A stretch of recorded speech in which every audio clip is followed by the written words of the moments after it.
What's up, guys? Atapark here, and today we are starting a new series, a new project on the channel. Specifically, what I'm looking to do is go over with you guys the way the Marine Corps, at least, thinks about building and breeding leaders within their community. What I'm going to do is I'm going to talk to you guys about that, and then I am going to share with you some real life, in air quotes, raid examples, guild examples, etc. to hopefully illustrate my point. And you're probably saying to yourself, well, Chris, isn't that generally the idea behind the channel? Yes, it is. That's the idea. Talking about military stuff, we talk about how leadership things kind of, go along with guild and raid leading, etc., etc. Chris talks a lot, and then we're done. However, we're going to be looking at specifically leadership traits and leadership principles, because these are the things that you should be aspiring to be perfect at, and the mindset that you should have when you take on a leadership role. So some of you guys may be in positions where you weren't expecting to be leaders, or maybe you were, and these are things that you can do to kind of inwardly look at yourself and go, hey, am I hitting these things? Am I doing good or bad in these traits? And do I have these mindsets in place? Am I thinking this way when I'm leading? Or you may be put in a position where you need to evaluate leaders around you. I've talked to you guys. I've had a few of you guys message me or leave comments, and I greatly appreciate it, by the way. I'll say that a billion times. Where you said, hey, look, I am now a raid leader. I'm now an officer. I'm now the guild leader. I'm now in a leadership position, and the leaders around me kind of suck, and I can see why the guild's kind of flopping around and failing, and we're not doing great because we have a very select few, or maybe just one dude that's doing all the work, while everybody else, leadership-wise, is sitting on their ass. And then you can kind of see, well, these are the reasons why these leaders are failing or succeeding.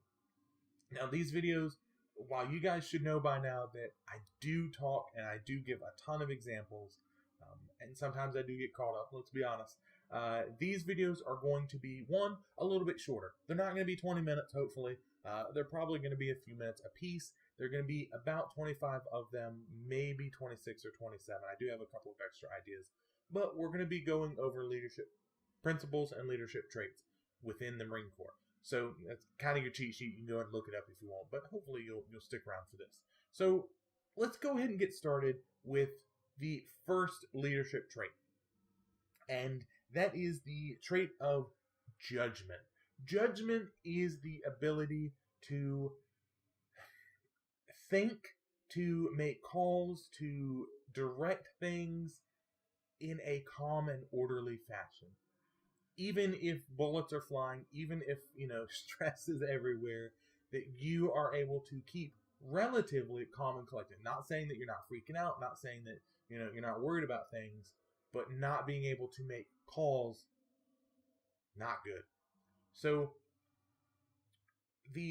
probably the best example, and it's one that I've given quite a few times with you guys, is the example of my old guild leader.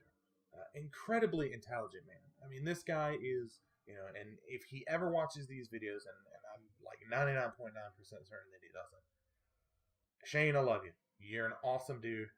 Very smart, very intelligent. He's a doctor, like literally, he has his doctorate. He's a smart dude.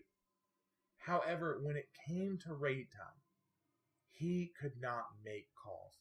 He would get caught up in either focusing so much on DPSing, as he played a ranged DPSer, or he would get so caught up in not knowing what ads to switch to, and it wasn't, he knew the fights.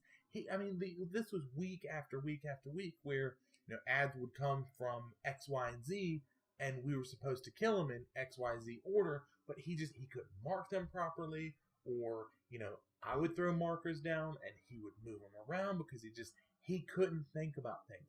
And when he tried to make calls, when he tried to say, kill X instead of skull because of whatever reason, he, kill X, moon, skull, the blue skull.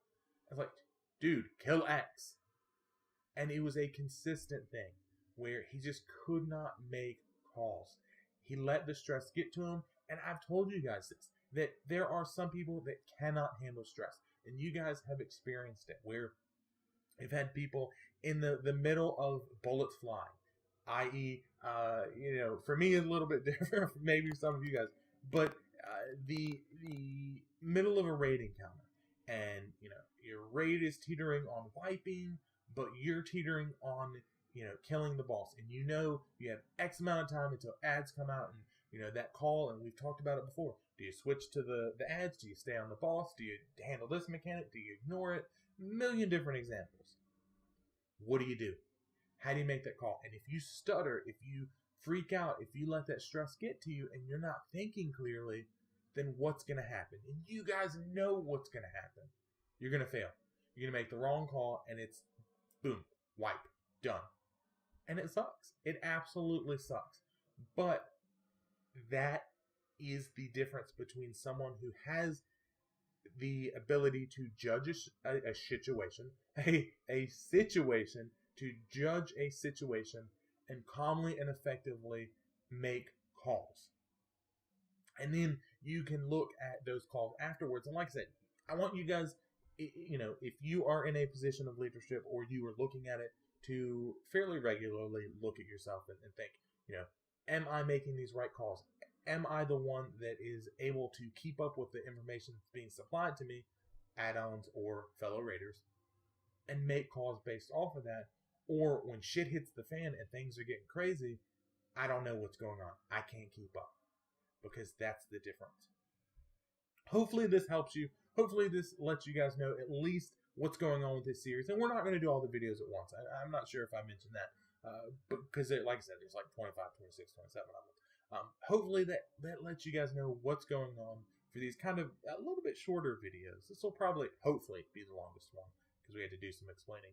And hopefully you guys enjoyed it. If you have any questions, comments, concerns, anything, if you don't like something in this video, let me know in the comments below.